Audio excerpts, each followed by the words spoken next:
का इस YouTube channel Ramjilal classes में आज के वीडियो में हम लोग बात करने वाले हैं अन्योन प्रेरकत्व के लिए दो समाज कुंडलियों के बीच अन्योन प्रेरकत्व। और इसी टॉपिक में इसी वीडियो में हम बात करेंगे कि किसी अगर क्षण को चुंबकीय क्षेत्र में घुमाया जाए, किसी चालक क्षण को, तो उस क्षण के सिरों पर उत्पन्न प्रेरित विद्युद्वाहक बल E बराबर 1/2 ओमेगा व्हील स्क्वायर होता है। ये इंपॉर्टेंट प्रश्न है, कई बार एग्जाम में पूछा गया है। आज के दोनों जो प्रश्न हैं ये बहुत ही इंपॉर्टेंट है, अक्सर पूछे जाते हैं, तो वीडियो को अच्छे से वॉच कीजिएगा ताकि ये प्रश्न आपको अच्छे से समझ में आ जाए। और अगर आप ये एग्जाम में पूछे जाते हैं तो आप इन प्रश्नों को एग्जाम में आंसर दे सकें। तो आइए स्टार्ट करते हैं। सबसे पहला क्वेश्चन, दो समाज कुंडलियों के बीच अन्योन प्रेरकत्व। पहले लिख लेते हैं क्वेश्चन, फिर स्टार्ट करते हैं सारी बात। दो समाज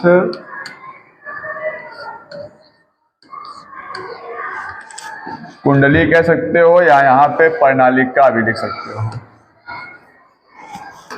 दो समाज परिणालिकाओं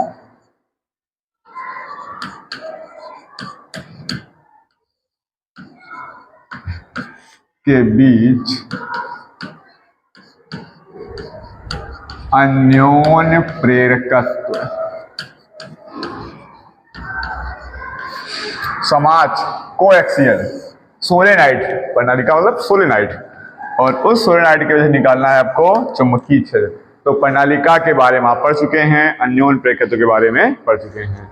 पिछले वीडियो में पढ़ रहे थे अन्योन प्रेरकत्व का फार्मूला आया था, बेसिक फार्मूला N2/I1। ये था अन्योन प्रेरकत्व। और धारावाही प्रणालिका आप जानते हैं, जब किसी कागज के कार्डबोर्ड या चीनी मिट्टी के बेलनाकार पाइप पर तांबे के विद्युत रोधी मोटे तार की कुंडल लपेट देते हैं तो उस युक्त को कहते हैं प्रणालिका। उसको क्या कह देते हैं? प्रणालिका।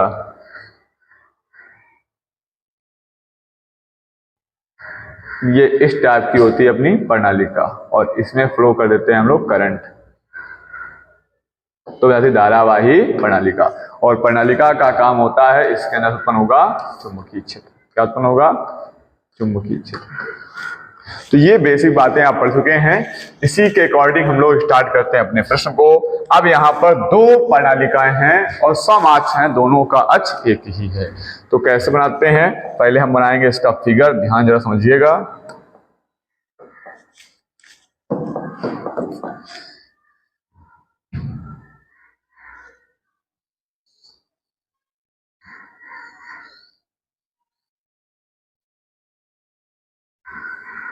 एक तो ये प्रणालिका है, और इस प्रणालिका की जो लंबाई है वो हमने कह दी L लंबाई की प्रणालिका है, और इसमें करंट फ्लो कर रही है I1 कह दिया।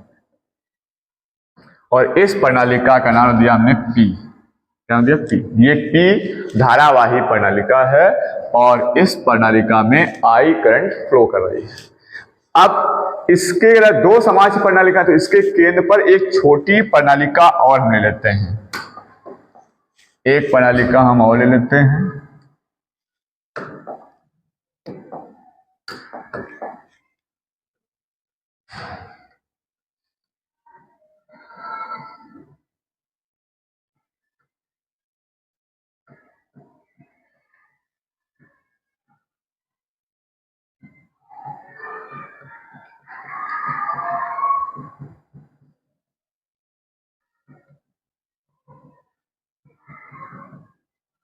इस प्रकार से एक ये प्रणालिका है, ये इसके ऊपर है, ये दूसरी प्रणालिका है। इस प्रणालिका आप कुछ भी आप नाम दे सकते हो, इसका नाम मान दिया हमने Q या S। पहली प्रणालिका में जो फेरों की संख्या है वो हमने कह दी, पहले वाले में फेरों संख्या है N1 और दूसरी वाले में फेरों संख्या मान लो कह दी N2। ये दो समाज प्रणालिकाएं हैं। अब आपको पता है जैसे इसमें करंट फ्लो कराएंगे तो करंट फ्लो करने से इसे बन जाएगा चुंबकीय क्षेत्र।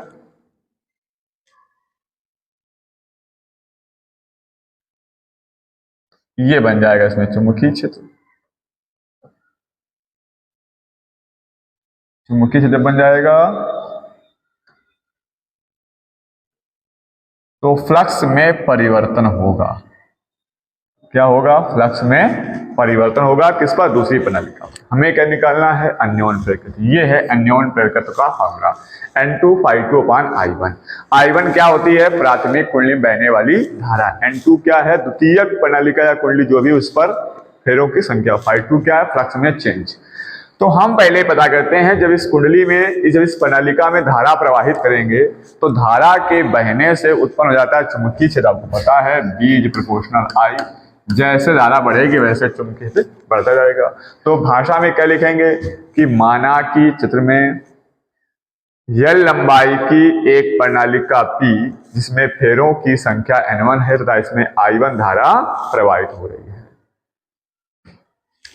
इसी के केंद्र पर एक दूसरी प्रणालिका S लपेटी गई है जिसमें फेरों संख्या N है और चुंबकीय फ्लक्स परिवर्तन के कारण इसमें भी एक धारा प्रवाहित होती है इस प्रकार से। आप इसको प्रूव कैसे करेंगे? तो लिखेंगे यहाँ पे जो पहली प्रणालिका है इस पर कितना चुंबकीय क्षेत्र होगा, तो लिखेंगे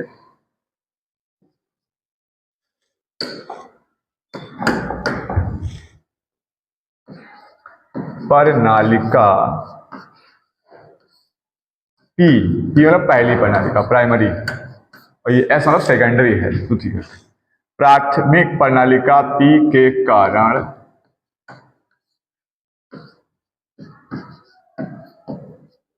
उत्पन्न चुंबकीय क्षेत्र की तीव्रता, चुंबकीय क्षेत्र की तीव्रता। तो किसी धारावाही प्रणालिका के कारण चुंबकीय क्षेत्र तीव्रता होती है, वो होती है म्यू नॉट NI बटे L। ये आपने पढ़ रखा होगा B बराबर म्यू नॉट NI, या प्रति इकाई लंबाई में फेरों संख्या हो अगर N तो यहाँ लिखाया था N बटे L इंटू I। लेकिन बात हो रही है प्राथमिक कुंडली की, तो प्राथमिक कुंडली में फेरों संख्या N1 है और धारा I1 है और उसकी लंबाई कितनी है N। ये हो गई प्राथमिक कुंडली में धारा I1 बहने की वजह से उत्पन्न चुंबकीय क्षेत्र। जैसे ही चुंबकीय उत्पन्न होगा तो इससे फ्लक्स रेखाएं निकलेंगी। चूंकि चुंबकीय रेखाएं जब लूप से गुजरती हैं तो उसको हम फ्लक्स कहते हैं। तो यहाँ बन जाएगा फ्लक्स। जब फ्लक्स बन जाएगा तो लिखेंगे द्वितीय कुंडली से बद्ध चुंबकीय फ्लक्स, द्वितीय प्रणालिका से द्वितीयक, ये है प्राथमिक, द्वितीयक प्रणालिका से, द्वितीयक प्रणालिका मतलब S सेकेंडरी वाली से बद्ध चुंबकीय फ्लक्स। इससे कितना घिरा हुआ चुंबकीय फ्लक्स होगा जब वो देखते हैं। तो चुंबकीय फ्लक्स द्वितीयक से है तो उसको हम लोग ∅2 कह देंगे, और ∅2 ∅ बराबर होता है BA चुंबकीय flux. cos 0 BA cos theta होता है, तो यहाँ B और A के बीच कोण बनेगा, एंगल 0 बनेगा, तो यहाँ का जो हो जाएगा तो BA बनेगा फ्लक्स। इस प्रणालिका से द्वितीयक से जो बद्ध फ्लक्स बनेगा वो क्या बनेगा? BA। अब B की वैल्यू आप निकाल चुके हैं, यहाँ रख देंगे। तो आप लिख सकते हैं इसको इस प्रकार से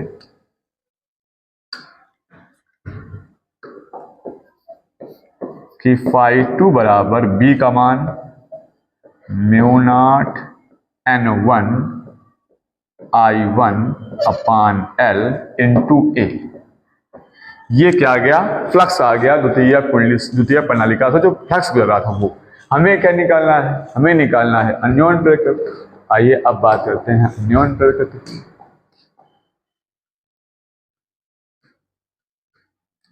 कुंडलियों प्रणालिकाओं के बीच अन्योन प्रेरकत्व।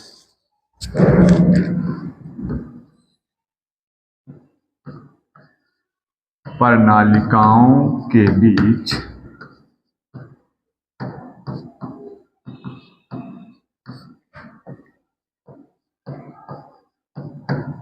अन्योन प्रेरकत्व। अन्योन प्रेरकत्व का जो बेसिक फार्मूला है वो क्या है? M बराबर निर्धारित अभी आपको N2 ∅2 अपान I1। M बराबर N2 ∅2 अपान I1। ये है अन्योन प्रेरकत्व का फॉर्मूला। इसमें φ2 की वैल्यू रखनी होगी। ये φ2 का मान निकाल चुके हैं, ये उठा के यहाँ रख देंगे। तो क्योंकि आपको पता है φ2 का मान आप निकाल चुके हैं, वो φ2 का मान आया है ना μ0 N1 I1 L/2A। ये जब मान यहां रख देंगे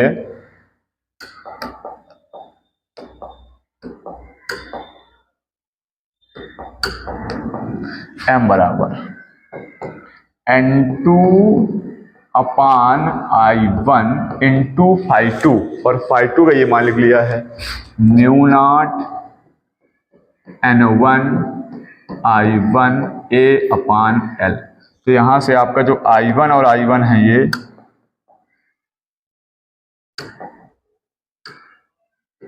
I1 से I1 कैंसिल हो जाएगा।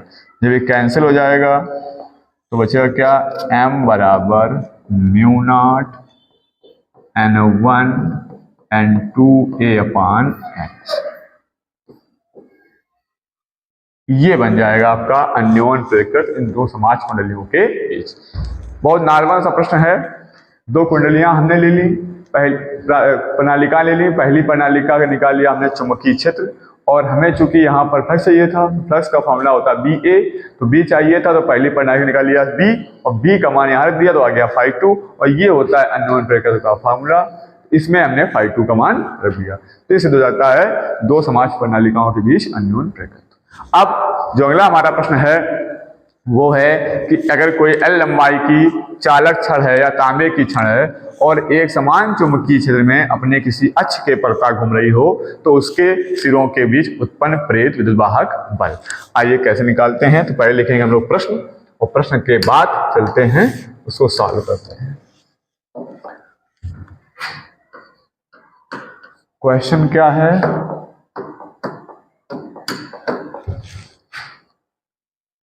क्वेश्चन है L लंबाई की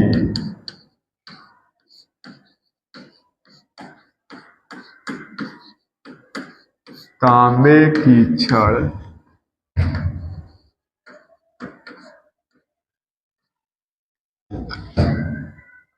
एक समान चुंबकीय क्षेत्र में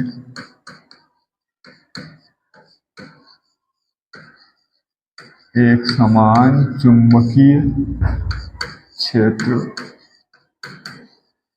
B में अपने एक सिरे के परितः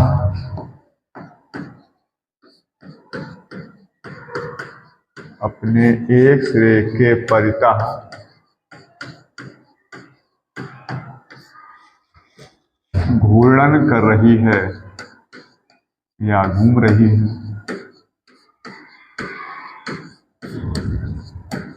क्या कर रही है, घूर्णन कर रही है। छड़ इस प्रकार से, वो ऐसे घूर्णन कर रही है। तो छड़ के सिरों पर तो सिद्ध कीजिए कि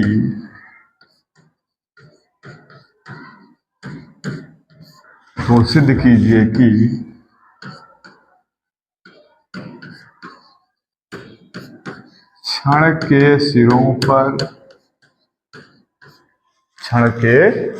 पर उत्पन्न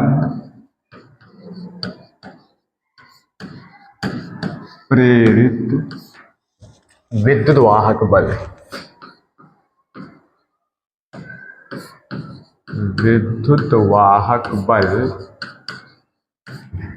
E बराबर 1/2 ओमेगा BL² होता है। ये हमें डेरिवेशन प्रूफ करना है। जो विद्युत वाहक बल होगा वो कितना होगा, 1/2 ओमेगा BL²। अब जरा समझिए, प्रश्न के अकॉर्डिंग काम करते हैं। प्रश्न कहा है कि एक छड़ है, काहे की छड़ है, चालक छड़ तांबे की है। तो पहले एक छड़ बना देते हैं। हमने मान लिया ये एक छड़ है, ये छड़ एक तांबे की छड़ है, और इस छड़ की जो लंबाई है अभी वो हमने मान ली L है, और इसका जो ये सिरा है ये सिरा इसका पी सिरा मान लिया,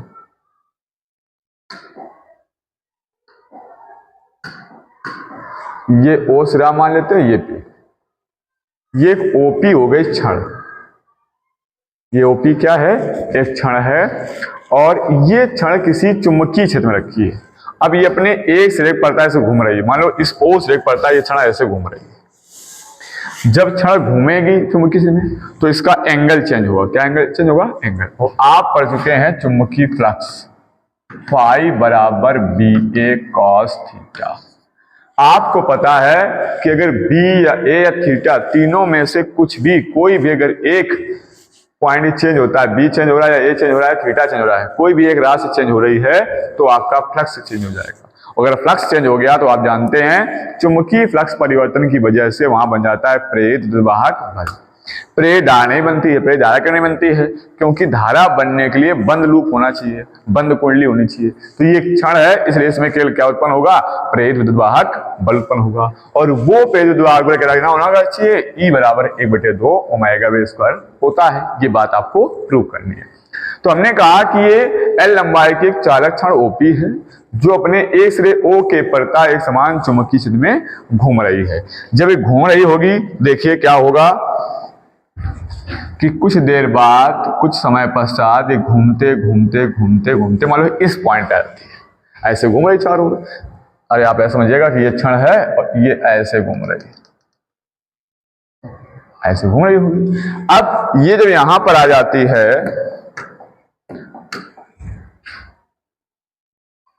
इस पॉइंट पर, ये पॉइंट हमने कह दिया, ये पॉइंट हो गया Q पॉइंट। अब वही क्षण है, ये घूमते घूमते यहां पर आ गई है। लंबाई इसकी वही रहेगी जो लंबाई पहले थी। क्या लंबाई थी, उसकी लंबाई थी L, तो L अभी भी रहेगी। लेकिन यहाँ पर जो एंगल है, ये कुछ एंगल बन जाएगा। इस एंगल को यहाँ पे कह दिया गया, हमने कह दिया कि ये एंगल है डी थीटा। एक छोटा सा कोण बना दिया डी थीटा, इतना कोण ये घूम जाती है। अब अगर देखा जाए तो इतना जो PQ है, ये इसका मान क्या होगा, क्योंकि जब घूम के आएगी तो PQ चाप बन जाएगा। और आपको पता होगा कि एक फॉर्मूला होता है, कोण बराबर चाप बटे त्रिज्या, चाप बटे त्रिज्या। तो कोण यहां हमने क्या लिया है, डी थीटा लिया हुआ है, सूक्ष्म कोण, क्योंकि थोड़ा सा घुमाया है इसको, बहुत dt समय के लिए, सूक्ष्म समय के लिए। तो चाप यहाँ पे क्या हो गया, PQ चाप बन जाएगा ये, तो इसको देंगे PQ। और त्रिज्या क्या है, जब ये क्षण घूमेगी तो ये क्षण से जो लंबाई है वो त्रिज्या बन जाएगी, तो इसकी लंबाई यानी L हो जाएगी। तो PQ का मान यहां से आ जाएगा LD थीटा।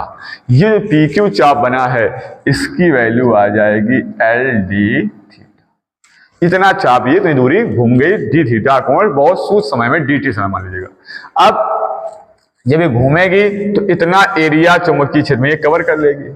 ये एरिया कितना हो जाएगा, क्योंकि हमें चाहिए E, और E का अगर हम मान बता दें तो फैराडे के नियम से आप पढ़ चुके हैं, E का फार्मूला होता है d phi upon dt। चुंबकीय फ्लक्स परिवर्तन की दर होती है, वही क्या होती है, प्रेरित विद्युद्वाहक बल। ऋण चिन्ह केवल दिशा को दर्शाता है, ऋण लो या न लो दिशा के ऊपर डिपेंड करता है। चुंबकीय फ्लक्स परिवर्तन की जो दर होती है वही बताती है क्या, प्रेरित विद्युद्वाहक बल। तो इसके लिए फाई बी चाहिए होगा, क्या चाहिए होगा, फाई बी चाहिए होगा। फाई बी क्या हो जाता है, बी इंटू ए, तो हमें ए निकालना पड़ेगा। ए क्या होगा, जितना इसने एरिया कवर कर लिया है, जितना ये घूमी हुई है क्षण यहां से यहां तक, इतनी जगह का जो भी क्षेत्रफल बनेगा वही इसका ए हो जाएगा। तो हम क्या लिखते हैं, देखिए इसको लिखेंगे, वक्रीय लूप या वक्रीय त्रिभुज, और इस त्रिभुज का एक नाम है, ये त्रिभुजाकार आकृति बन जाएगी एक। इस वक्र त्रिभुज OPQ का क्षेत्रफल, OPQ का क्षेत्रफल, थोड़ा सा कोण घूमी है, थोड़ा एरिया कवर किया होगा, छोटे से एरिया को हम कहते हैं DA, क्या कहते हैं, DA, सूक्ष्म क्षेत्रफल। अब त्रिभुज का क्षेत्रफल क्या होता है, 1/2 आधार गुणा ऊंचाई। तो ये हो जाएगा, इसका आधार बन जाएगा, ये हो जाएगा ऊंचाई बन जाएगी। ओपी इसका आधार है और पी क्यू क्या है, ऊंचाई है। तो ये हो जाएगा ओपी इंटू पी क्यू। अब डी ए बराबर 1/2, ओपी का मान आप देख सकते हैं कि ना है एल है, तो यहां देंगे L into P Q. P Q का आपने मान देखना है एल डी थीटा, तो यहां रख देंगे एल डी थीटा। अब इसको अगर सॉल्व करते हैं तो ये निकल के आता है डी ए बराबर half L into L square D theta. ये आ गया इस क्षण द्वारा डी थीटा कोण घूमने के पश्चात घेरा हुआ क्षेत्रफल। अब इस क्षेत्रफल से क्या निकलेगा, चुंबकीय प्रश्न निकलेगा, क्योंकि ये क्षण कहां रखी है, चुंबकीय क्षेत्र रखी है। तो लिखेंगे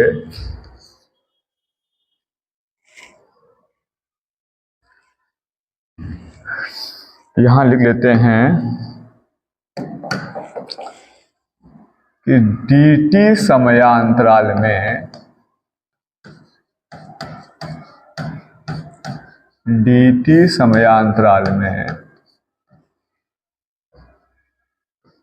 क्षण के सिरों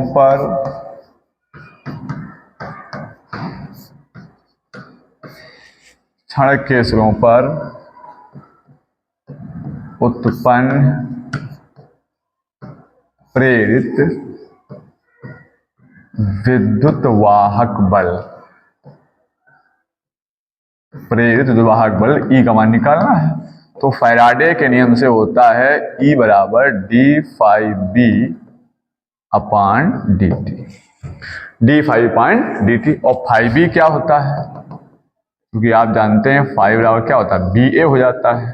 तो यहां देंगे E बराबर D D T of B A, और ए को अगर हम बाहर निकाल लें बी को, तो बी एक समान चुंबकीय क्षेत्र है। तो यहां जहां क्षण रखी गई वो कहां रखी गई, एक समान चुंबकीय क्षेत्र, एक समान चुंबकीय बी यानी कांस्टेंट हो गया, तो बी आ जाएगा बाहर, तो बचेगा D A upon D T.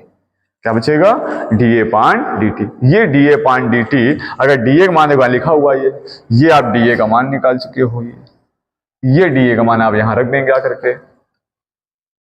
जैसे रखेंगे तो क्या लिखेंगे आप, E बराबर बी इंटू डी ए का मान है 1/2 एल स्क्वायर डी थीटा पान डी टी।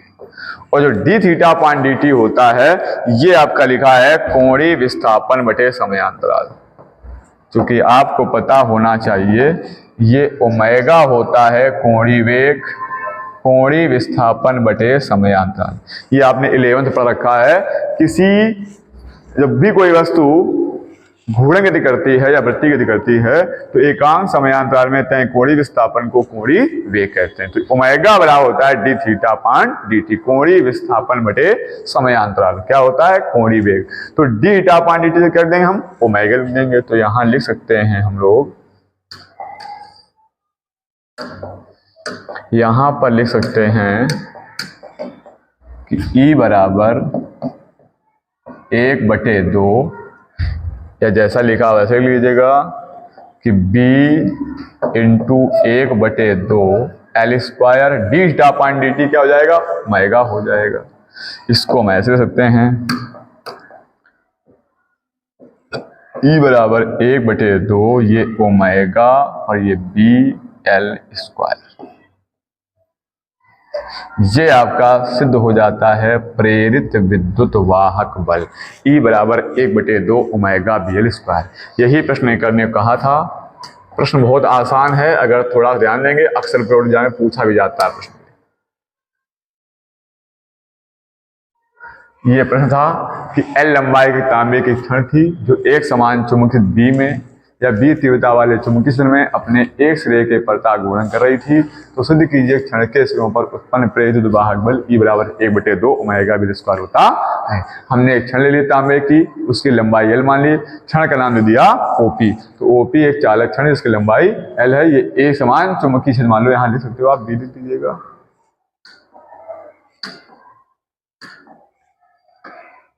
ये बी तीव्रता वाले चुंबकीय क्षेत्र में अपने अक्ष के परतः घूम रही है। अब किसी समयांतराल में dt कोण घूम करके, dt समयांतराल में ये d थीटा कोण घूम करके बिंदु Q पर पहुंच जाती है। तो इतना इसने डिस्टेंस कवर किया। ये डिस्टेंस क्या है, तो कोण चाप बटे त्रिज्या होता है, कोण d थीटा था यहाँ पर, चाप आपका PQ था, त्रिज्या ये लंबाई बन जाएगी, दिया हमने L, तो PQ को मान निकला LD थीटा। तो ये एक आकृति बन गई, इसने कुछ एरिया कवर कर लिया। वो एरिया क्या है, तो इस वक्री भुजाकार क्षेत्रफल का हमने क्षेत्रफल निकाल लिया, ये DA 1/2 आधार गुणा ऊंचाई से, तो ये DA को माना गया। हमें क्या चाहिए था, हमें चाहिए था प्रेरित विद्युद्वाहक बल निकालना था। प्रेरित विद्युद्वाहक बल का ये फॉर्मूला होता है E बराबर d phi अपॉन dt। ये हमने फॉर्मूला अप्लाई कर दिया। d phi b क्या होता है, b इंटू a होता है। यहाँ पर हमने B ए रख दिया और B कांस्टेंट था क्योंकि एक समान चुंबकीय सूत्र था, तो B को बाहर निकाल लिया, बन गया DA अपॉन dt। DA का वैल्यू आप निकाल चुके पहले से, कितना 1/2 L स्क्वायर d यहाँ रख दिया। केवल यहाँ पे क्या ध्यान रखना है कि d अपॉन dt है वो एक कोणीय वेग का फार्मूला होता है। कोणीय वेग बराबर कोणीय विस्थापन बटे समयांतराल। तो आपका ऐसे हो जाता है E बराबर 1/2 ओमेगा v स्क्वायर। इंपॉर्टेंट प्रश्न पूछा जाता है, इसको अच्छे से तैयार कर लीजिएगा। क्लियर है। अब इसमें छोटी सी कुछ बातें हैं, जैसे भंवर धाराएं हैं, इनको आपके NCERT कोर्स में हटा दिया गया है। भंवर धाराओं को चाहे तो थोड़ा सा समझ लीजिएगा, इनकी कहीं ना कहीं आवश्यकता पड़ सकती है ट्रांसफार्मर वगैरह में। भंवर धाराएं, इनको एडी करंट भी कह देते हैं।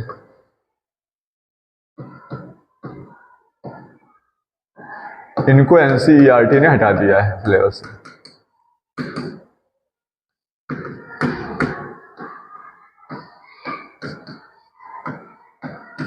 अब क्या होती है एडी करंट, इनकी खोज की थी वैज्ञानिक फोको ने। फोको की इंग्लिश बहुत जबरदस्त भैया, देख लीजिएगा, ऐसे लिखा था फोको। फोको ने कहा था जब किसी भी आकृति या आकार का कोई चालक एक परिवर्ती चुंबकीय क्षेत्र रख दोगे, जो चुंबकीय क्षेत्र का मान चेंज हो रहा हो, B का मान चेंज हो रहा हो, परिवर्ती चुंबकीय क्षेत्र दिया जाता है, तो चालक के संपूर्ण आयतन में चुंबकीय फ्लक्स परिवर्तन के कारण, क्योंकि चुंबकीय क्षेत्र क्या है, चेंज हो रहा है, जब B चेंज होता है तो आपको पता है B चेंज होने से फ्लक्स चेंज हो जाएगा, और फ्लक्स चेंज होगा तो क्या आ जाएगा, प्रेरित विद्युद्वाहक बल आ जाएगा। तो उस चालक के संपूर्ण आयतन में प्रेरित धाराएं उत्पन्न होती हैं, किसके कारण, चुंबकीय फ्लक्स परिवर्तन के कारण। और ये धाराएं जो होती हैं ये अत्यंत प्रबल होती हैं और जल में भंवर के समान चक्करदार होती है। आपने जल में भंवर देखा होगा, पानी से गोल घूमता है, नहरों में जो देखा होगा या सुना होगा, भंवर होती है पानी में तो राउंड में घूमता बहुत स्पीड से। तो ऐसे उसमें प्रेरित धाराएं उत्पन्न होती हैं उस चालक में, जो चालक परिवर्तित चुंबकीय क्षेत्र में रखा गया है। चुंबकीय फ्लक्स परिवर्तन की वजह से उसको संपूर्ण आयतन में प्रेरित धाराएं उत्पन्न होती हैं। ये धाराएं अत्यंत प्रबल होती हैं और जल में भंवर के समान चक्करदार होती हैं, इसलिए उन धाराओं कहते हैं भंवर धाराएं। इनकी खोज की थी फोको ने, इसलिए इनको फोको धाराएं भी कहते हैं। इन भंवर धाराओं का यूज आपको कहाँ मिलेगा, इसका यूज करते हैं जो रेलगाड़ी आपकी ट्रेन होती है, उसके जो विद्युत ब्रेक होते हैं, इलेक्ट्रिक ब्रेक, उनको कंट्रोल करने में जो ब्रेक होते हैं वहां पर भंवर धाराओं का यूज किया जाता है। उसमें जो पहियों में ड्रम लगे होते हैं उनमें एक चुंबकीय क्षेत्र होता है और वो जब चेंज होता है तो भंवर धाराएं उत्प्रेरित होती हैं, उसकी वजह से ट्रेन को कंट्रोल किया जाता है, उसको ब्रेक लगाया जाता है। तो इसका यूज होता है ट्रेन के विद्युत ब्रेक में। इसका यूज होता है प्रेरण भट्ठी में भी, इसका यूज होता है हीट बनाने, ऊष्मा उत्पन्न करने में, और इसका उपयोग कई जगह होता है धारा मापी में, दोलन उत्पन्न करने में। तो कई इसके सारे यूज हैं भंवर धाराएं। ज्यादा हमें इसके बारे में नहीं पढ़ना है क्योंकि NCERT हटा दिया गया है। थोड़ी सी बेसिक जानकारी बता दी है कि अगर आप जानना चाहें तो इसको पढ़ सकते हैं।